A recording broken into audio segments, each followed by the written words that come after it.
Blade, it's the Daywalker. The 1990s were a rough time for a comic book adaptation. The 3 Batman movies were commercially successful, even though one of them was clearly a masterpiece of disaster. But that decade also included commercial flops like Darkman, Tank Girl, and some median success films like Judge Dredd and Spawn, but all of them heavily criticized for their storytelling. Plus, most of these superhero comic book adaptations are coming from DC. But where was Marvel? Out comes this movie that jump-started everything we see in Marvel today. But is the movie any good? Let's find out. I'm Meffistoe. Like, share, and subscribe because this is my review of the movie Blade.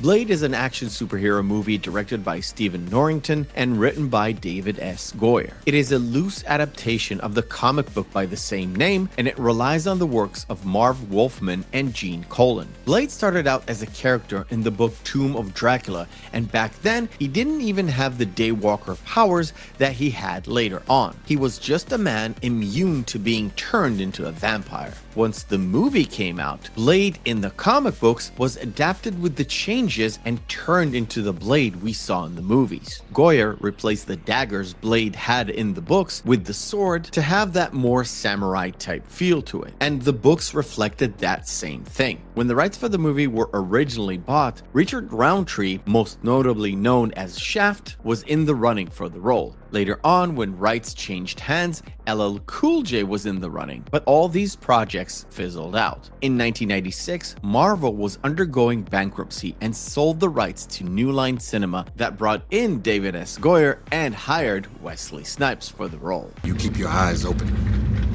They're everywhere.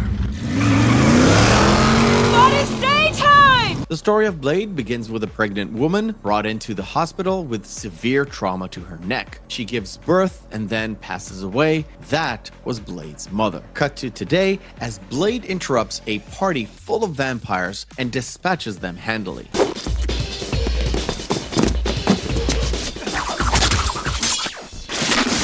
He was about to dispatch the main vampire until the cops show up. The police takes the burned out body of that vampire to the morgue where he wakes up and devours 2 doctors. Feeling sorry for the female doctor, Blade whisks her away to safety and tries to treat her together with his long lost friend, Whistler.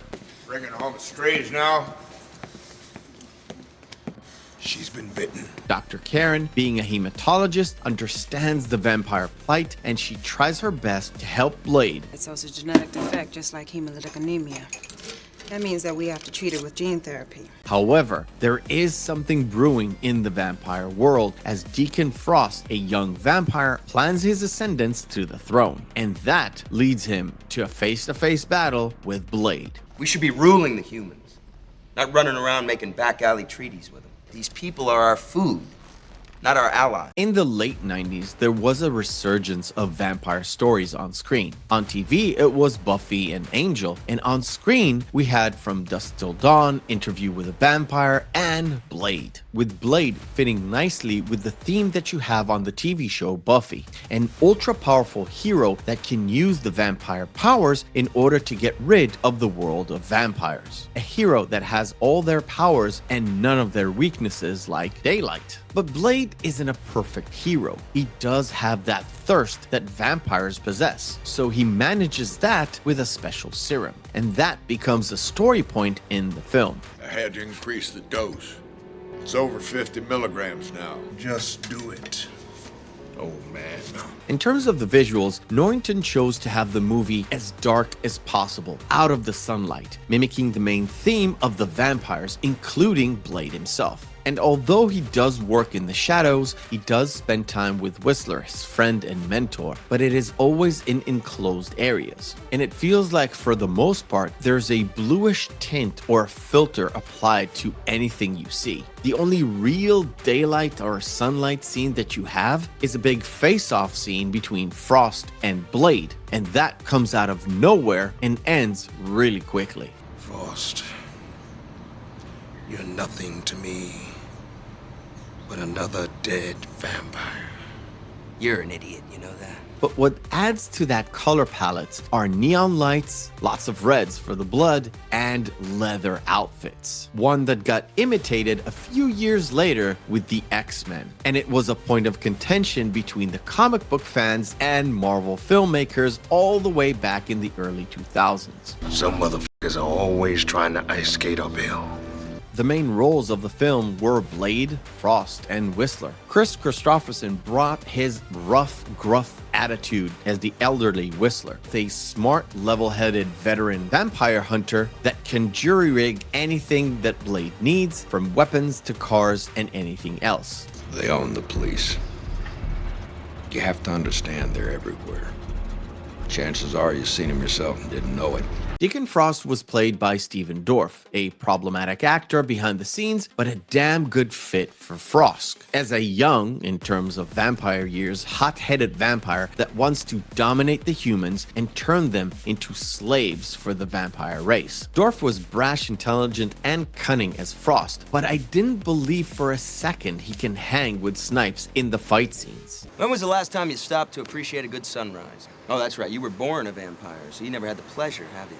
A very popular movie came out recently, and one of the characters said that there can only be one Blade, and I tend to agree. Regardless of anyone else who will play the character in the future, Wesley Snipes fits the role of Blade like no other actor. The fact that Snipes is a karate black belt helped the authenticity of this character. Snipes is a really good actor, so he managed to infuse both the physical stunts and good acting together and create a template for Blade that will be hard to match. Snipes makes this movie better by being in it and carving a path for future Marvel superheroes to come. Snipes' Blade is good because Snipes was so good. Crosses and running water don't do dick, so forget what you've seen in the movies.